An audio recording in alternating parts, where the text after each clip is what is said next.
Hello there and welcome back. My name is Elena. Whereas I am Photios. Wow. And this is the game code. And today's video is all about the game review. And today we're reviewing for you guys Flatiron.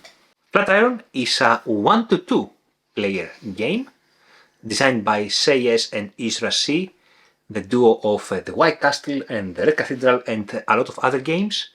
And this game is published by Ludonova. In Flatiron, which is technically a building in Manhattan, what you will try to do is you try to build the Flatiron. I think it's pretty explanatory, right? Right, is it the name? Look, yes. Flatiron. Exactly. And Right then you see here, you build it, right? It's right there. Look. Yes. Look how you look at it. It's building. Yes. Yes. And it's Coming along. It's a two-player only game, as we already said, and this is the second design by this couple of a two-player only game. The first one was in 1987, the Channel Tunnel, and this is also solo, but predominantly is a two-player game, and this is why we're excited about it. Alrighty, now that the excitement is out of the way, because we've already played the game a bunch of times, let's go talking about how the game is actually played. Alright, so in your turn, in Flatiron, you can move your single worker to a different location than the location it actually is right now, and you can go to any other location that is not occupied by your opponent. And this location could be one of the 4 streets around the building, or it could be the city hall where you take different actions. Wherever you go, you have 3 possible actions. One of them is the loser's action, take 2 money. I like the loser's action. It's a very good action in this game. Another action, if you go to a location position, to another 4 streets, you can you can buy one of the cards that are there and place it in your tableau. And this is how you build your engine, right? Another action, again, is to activate one of your columns in your tableau that refers to the location you visited. And you activate all the actions in that column from top to bottom. Exactly. Otherwise, you cheat and then you win for no reason. Exactly. And if you go to City Hall, you have a couple of more options. Activate the newspaper token. Yes, right? Nice. Or buy one of these decree cards that give you end of game scoring, and still they go to your different columns and they occupy spaces because you have a limitation of 3 cards per column. That's 3. That's 3. Now, as you move from street to street and try not to bump into your opponent because that's very frustrating, and you collect cards, you can tuck up to 3 cards per column, and you can activate one of these columns, which may allow you to actually build a pillar, or they may allow you to build a whole floor. Pillars come in 4 different colors, and all of them have different values. I think it's 1 to 4. And each player board comes with a different kind of combination of colored pillars and prices. For instance, my orange might be $1, whereas Elena's orange might be $3. It was 4 and it was right the other way around, and oh my goodness, it was so annoying because he would put his cheap one on and mine was expensive and I wanted to put it out but I couldn't. That was frustrating. And the good thing is that the cost of the pillars also reflect to the number of points that you would get if you build these pillars. And some actions allow you to build 2 pillars at the same time as well. And if you have some super schmancy cards, if you manage to get some super duper things, you could exchange pillars for pillars, or you could pay a coin to actually build a pillar or take a pillar, which can be so much more expensive if anything. And they give you these kind of actions, and if you chain them well, you can just do quite a combination there of exchanging stuff. It's a nice economy in the game because the money is tight generally in the game, so you feel it. And it's a nice economy because, different economy of pillars for me and you, different benefits for pillars, exchanging cheap pillars for expensive pillars, placing these pillars out, and of course the game have even further restrictions that you can have different pillars within a floor. That's also a limitation. So if I have the orange there, as you said before, you cannot have the orange. use the orange. Exactly. You can put the orange in the next floor if there is a next floor. Plus, there is this element of blocking the space for your opponent. For example, you want to go to 5th Avenue because you want to activate that column, and you end up not being able to go for 3 turns because, not 3 turns, but you know what I mean. Like your opponent is there and you don't have space, and it's just very frustrating. Yeah. And you cannot move your opponent in any way, like give them a coin and then you go. There's none of that. So you have to do like a loser's action. You go to the city hall or whatever, just so you can, get some momentum. Very frustrating.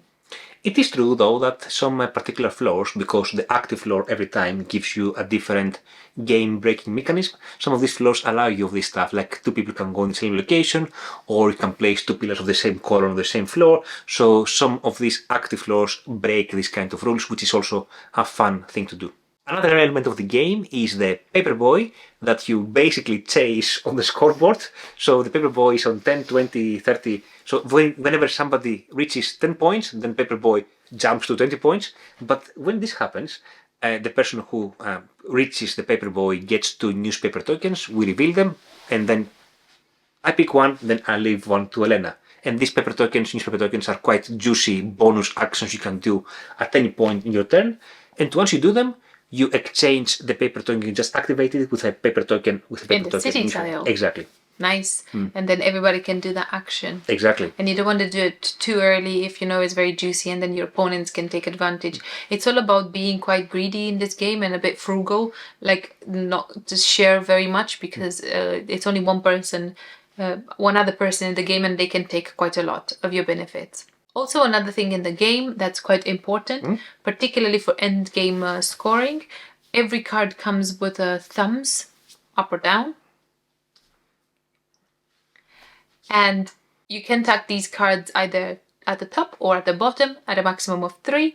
And the column that has minus thumbs down, I guess, minus thumbs up. Overall thumbs down. Overall thumbs down. Then that will score you minus 5 points. It's minus 3 points. Minus 3 points. Whereas plus 5 when you have the other one. And then you get plus 5 if you do have a positive thumbs. So negative, positive thumbs up. Exactly. So you can get up to plus 20 or up to minus 12 points overall across the 4 columns. Quite a shift, right? It's either you know maths very well or you had minus 12 points. No, I must have minus 12 points actually. Wherever you had the plus 20 points at some point. Yes, anyway. I was not very keen on the minus things, so I said I'm going to go for the positive, which kind of helped. This is one of the things that Elena usually doesn't like in games, like these small nitpicky things that you have to not only maximize your engine but also be careful because these thumbs matter. But actually, oh my goodness, every time you do very well in that aspect. I don't like the negative because I know I cannot mitigate it very well. I'm a risk averse person. I don't like taking gambling and none of that because I know it's going to go bad. So I always take the safe path if I can.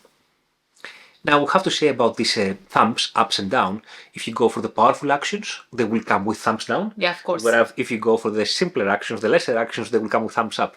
So there's this balance there. Do you want the powerful actions that you can maximize your engine, which results in minus potentially 12 points at the end of the game, or you go for the lesser actions to get some points out of the game, but also sacrificing what you do within the game, like sacrificing in happiness and enjoyment within the game. So I don't know, it's a difficult balance. Pick a situation. Theme and art. I think the art is very pretty. It's very Art Deco-y. I think that's what it's called, Art Deco-y. The cover though, because I want to say that the board, there's not much there. The cover is very pretty. Yeah, the board is the board is just the building itself, exactly. Which is fairly simple, but it has quite an effect when you build it, I think. I agree with that. As you build the Flatiron, it's actually becoming a 3D tower, and that is very nice. I agree with that. From a mathematic perspective as well, I think. Yeah, it's very pretty, and it's nice that they have the streets around. Plus, some of the streets because there are some boards around to hold the cards, kind of, and they're named after the streets around it. So that's one 5th Avenue. I think the other one is 5th Street, or I don't know. Well, I will tell you. I will tell you everything. I don't know. It's the 5th Avenue, the 22nd Street, the Broadway, and 23rd Street. 22nd Street and 23rd Street. That's what it is. Broadway and 5th Avenue. Yes, there you are. And you can, if you go to these locations, you can get a card that is not necessarily of 5th Avenue if you are in there. So it can be any other street on it. Correct. Because it needs to go in that space. So I think that's a bit confusing. But apart from that, though, I think all in all it's fairly clear. And there's not very much. Yeah, I agree with you. There's not very much art on inside the game itself. Yes, but the cover is very The pretty. cover I is agree, very pretty, isn't I it? agree, And I like these little like goldeny things in here. Very pretty. Yeah, the cover's pretty. Rulebook is fine. Nothing super exciting. It makes sense. A bit examples there. Everything is clear. Nothing super duper. I would like to have some play rates that have a summary of all the iconography, if I'm honest. Now, from a length perspective, it's not the most complicated game to play or the most lengthy game. It's an easy game to play, right? Yeah, Maybe medium, like light medium I think complexity. it's light even for them. Yes, correct. And gameplay, I think up to 45 minutes. I think it's definitely less than an hour to play. And it's an enjoying 45 minutes. Can I just say, and it has nothing to do with theme or art, but I have to say it now because now it's come to mind. You know, they had the Red Cathedral, which kind of works the same way. You kind of build the cathedral. Nice. And then they had the White Castle. And then I was like, oh, it has to be something like yellow something or green or blue something, building of some sort. And then this came out, which is a nice game, but I was like, oh my goodness. I'm so disappointed that they didn't make a green whatever. I think they're going to make something else, the green something or the yellow something. I think this is the series they have with the David publisher, though. I see. This is a different publisher. Okay, so I'm just being impatient. Exactly. I think I'm pretty sure they're going to have something else. But most of the games of this duo are about constructing something, like the Channel Tunnel or the Shinkansen 0K. Hey, it works. It and works. It makes It's me amazing. feel good Yes, exactly. When I dig within the Channel Tunnel and I get all the rubble out, and I can do it because I'm the UK and I have more space on the Dover coast. Yeah, exactly. I'm happy with that. So shall we go with yes and nays? No. No. So course. I'll start with yes. The yay for me, one big yay, is how you build your engine and how you activate the columns in your tableau. You have to balance powerful actions with negative thumbs, but also how you place your card up or down, because the column will activate in a particular order. So I like this aspect of the game. Order. I like this aspect of the game a lot, yes. If we're talking about building, I like the way you build the building, like physically. Makes sense. And I think it sounds childish when I say it, but I like the element of building, and you see it afterwards. It has a certain effect on it, and I think it looks very cool. It does look very cool. I like the fact that the game comes with 4 different boards, which are all double-faced. Even if it is a 2-player game, you can have a lot of variability there. You take 2 boards and you choose one of the 4 sides to play with. They have different actions, and with different economy for the pillars. Oh, I wish I could double on that, though. Double down on that. That's a very good idea. That's a very good yay, actually. Yeah. The variability in this game is very good. And you have also different floors. You don't use everything in the game. Some floors are used in the game, have different floor benefits. Yeah, different newspaper tokens. It's a good variability aspect overall. Righty, nays now. Yeah. I could start. You go. The first thing that annoys me very much in the game, and I don't think there's anything personal, I don't like that newspaper boy. Oh no, I don't like it. Why do I have to chase the newspaper boy? Shouldn't he come to me and take my money? Why is he running away? I don't understand that at all. Maybe it is a theme behind it, but I don't understand it, and it annoys me very much. I would much like if the box was half the size. That's very easy, isn't it? Yes. I would like very much if on the main board, which is like a very weird shape, it has some and then you connect it kind of somehow, where you have the space for the cards, it's cut so much bigger than the cards. Why is that? Yes. Well, I dislike that very much. Why is it cut bigger? Like it doesn't fit that way, but it fits this way. It just moves. I don't understand that. Another name that I have, and I like tight games. I like punishing games. I like a lot of interaction like that. I like that. But I feel that in this game there are basically 5 positions you can go, and basically by going somewhere and camp there, you screw your opponent quite significantly. So let's say I see all the 3 pillars are there, so I'm going to go to the location that Elena could build the new floor, but I'm only going there, not because it's good for me, but because So I find this a bit too much, despite the fact I like this kind of games, but this I think is a bit too much. I know. Yeah. I can add on to a little nail onto that is sometimes, because the game is quite circular, isn't it? Sometimes you get yourself to an action that you want to do, and then obviously you cannot repeat it again, and then you end up moving in between the city hall and then back to the action, and then back to the city hall, and then back to the action, because you don't want to take any other cards because you already are maxed on cards. So you end up going to the city hall and back to whatever you want to do all the time. So it's more like a rest area in the city hall rather than actually use it as a city hall. Hold on a minute, or you take the money. You said you like the loser section.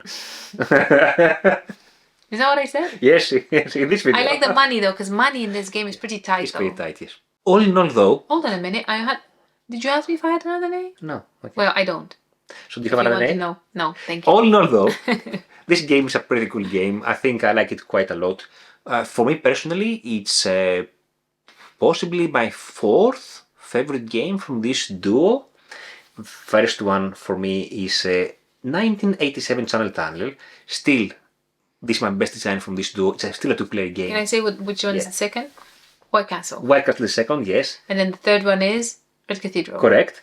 And then this one is fourth. I like this more than other designs that they have done, like, you know, Shinkansen 0K, for instance. I think this one is much better. It's better, yeah. It's more streamlined. And I think the fact that it's a two-player game, I think it works as a two-player game, so it works to its full potential. Exactly, 100%. In that aspect, if you're looking for a nice industry manufacturing two-player game that doesn't occupy a lot of headspace, plays fast, this is a very good choice, I think. And can I just say congratulations to the designers that they had the guts to actually publish a two-player game only. Most people these days, most designers are kind of like skittish when it comes to designing games, specific games. And I understand that it's about profit. I don't know how much profit people get in this industry, to be perfectly honest, but I feel that some bold ideas are not out because they won't give as much profit. So congratulations to that. So let's talk about other game recommendations based on this game. What would you recommend to our audience? Would it be too bad to say a game from the same designers? That's absolutely fine. Oh, easy. Yeah. Red Cathedral. Red Cathedral. Yes. That's a 1 to 4 player game about building the Red Cathedral yes. in Russia. Very nice rondel. Very nice. Super game. nice. So roll the the dice. rondel is very nice. They have dice in that game. Which Amazing. you roll. Helena is the queen of dice. The dice checker. Yes. I will go a bit different direction here. I will go to a two-player game, two-player only game. I know what you're going to say. That is cooperative. Oh, you caught me there. Yes.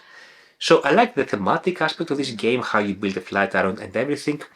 But I would like to call out another two-player only game that is called SkyTeam. It's a secret communication game, cooperative, but I think I don't know why in particular, but for me, the two games are sitting next to each other on my shelf.